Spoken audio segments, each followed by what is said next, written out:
Well, Steve, 2-0, 3 points, clean sheet. How happy are you with the result and the performance? Yeah, I'm really pleased.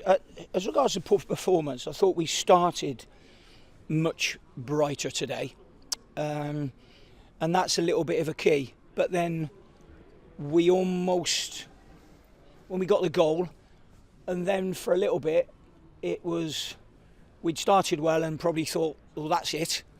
And then when you drop off, I thought that maybe in the first half we got some good tackles, some good blocks in and around the 18-yard box. But what you don't want is one of them to go in. So, I'm really pleased with the lads and for the lads today. And the change of shape really worked as well. It seems started to. And then what happened? Did it caused us a problem though? So, when you talk about all of that, today's team was picked with two formations in mind. Because Harvey Bunker could have gone into midfield and been an 8, and Jordan could have come wide, and Joe Quigley could have played down the middle, and we could have played 4-3-3. And there was moments in that first half where we almost felt as though we needed to change again. Stayed with it a little bit, but I've played 3-4-1-2, 3-5-2 a lot in my managerial career with great success. The only thing is we haven't really had great success with it here. Last season we played with it, we didn't have great success with it. We started this season with it, and we didn't have great success. So it's not all of a sudden that we're going to change and do that. We have to bear in mind we played like 34 games and lost 3. That ain't bad, is it? And when we say about losing 3, we lost one of them playing 3-5-2. So, horses for courses in this game all the time. Do you think you maybe surprised Maidenhead a little bit at the start with how you lined up? Yeah, definitely we surprised them. That's why they changed today and come and played 4-3-3 against us, because they thought we were going to play 4-3-3. What we did have is we had that flexibility in us if all of a sudden they started the game much better and then we didn't have it. But that was a reason for picking that team, that I knew we could flip it in game, and the lads knew about that as well. Manny Osadebe, a goal and an assist. Yeah. How good was he today? Yeah, I mean, it's funny because when I first come in here, I mentioned it to someone who will remain nameless, but I mentioned it to someone and I said, do you think Manny could play right back or right wing back? And they went, nah.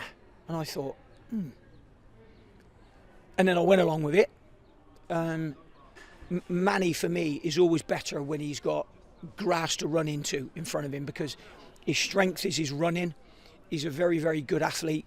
I think sometimes in the middle of the pitch he gets bogged down. Sometimes he has too many touches and he's found out then he's like dribbled himself into a phone box and then he can't get out of it. And so, yeah, I think I thought he was great today. But I thought Robbo was as well. The key to this, when you're doing this system as well, like you got to make sure that them wing backs have got thrust, because if they haven't got any thrust, the system doesn't work. It doesn't work. You can have 5 up top and it won't work. So sometimes it depends on how they are. I mean, it's probably enabled me to do it a little bit more of late, because I've got Manny who can play there, I've got Longy who can play there, I've got Robbo who can play there, and I've got Flem who can play there now. So we haven't really had that, before whatever's happened is we've ended up flogging Robbo, flogging him, and then all of a sudden on the third game towards the end of the week, all of a sudden he ends up with some speedy, tricky winger against him, and he hasn't quite got the thrust that he would have at the beginning of the week, if you know what I mean, just because of the amount of miles that wing back has to do. And the amount of chances that you created and the amount of efforts on goal. Yeah. All right, getting the second one took time, but you must have been happy with the way in which the players were being brave in their decisions. Yeah, I mean, I think they've been brave all season. People don't understand sometimes the mental side of the game and how are they feeling.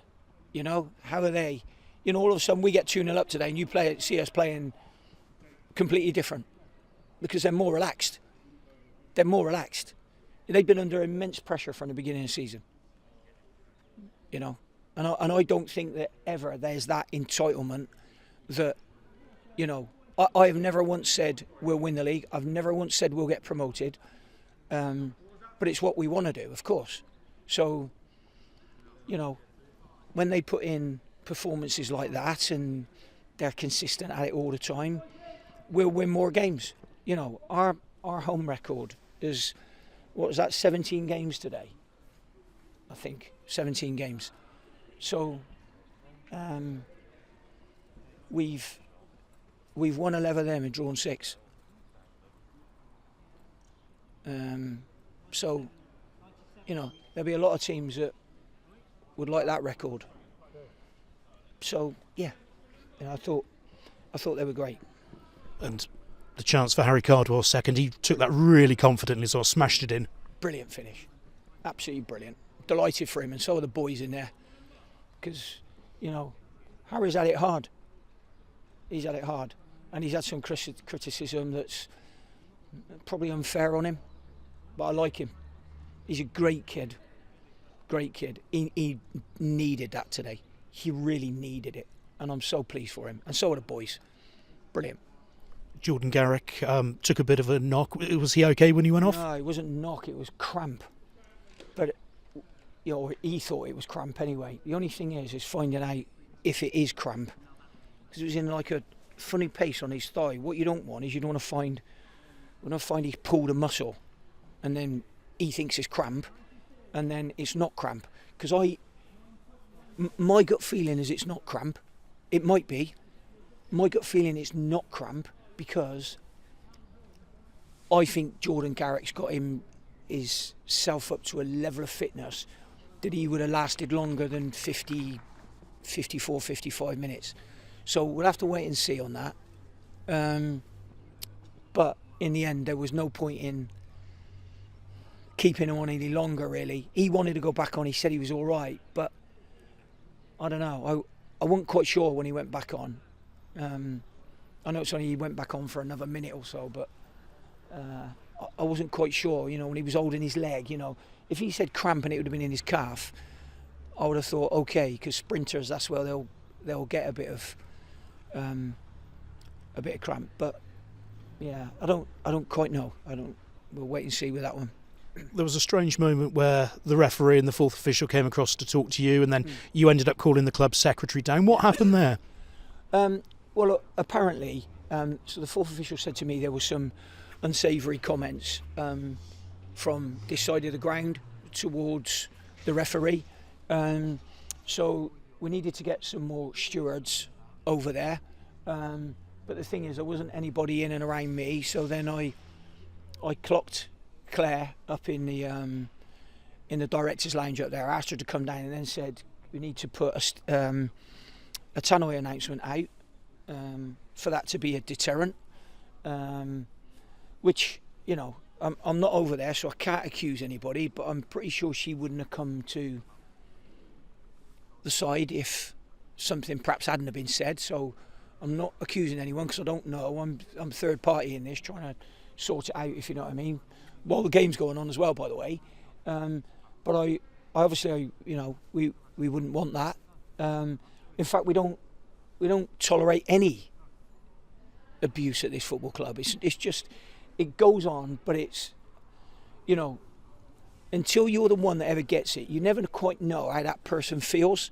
So, you know, that if someone has said something, that's unacceptable. I will go in a minute and I will see if she's okay. I spoke to the fourth official and I said, look, give her our support, you know, while the game was going on, because she's still got to go out there.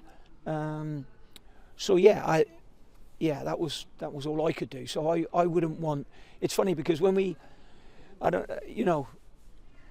there's a lady refereeing now, and some of them like are very, very good, and we have to understand that that's, you know, part of football, and you know, I hope she goes and does really well.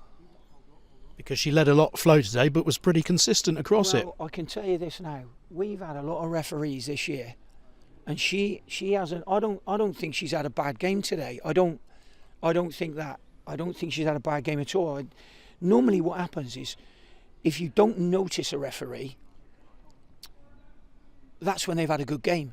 And I can't say I really noticed her. There'll be some things that I'll appeal for. There'll be some things that Alan will appeal for. And we'll both think we're lucky or we're unlucky based on certain decisions. That's easy, like for us stood on the touchline. As I've always said, for the player that gets a chance here, everybody thinks, oh, you should score that. Well, when was the last time you scored it? When you were stood the other side of the line? I'll tell you when. Never. And I don't mean you, I mean anyone. So we all say, oh, you should have scored that. Why would you have scored it then?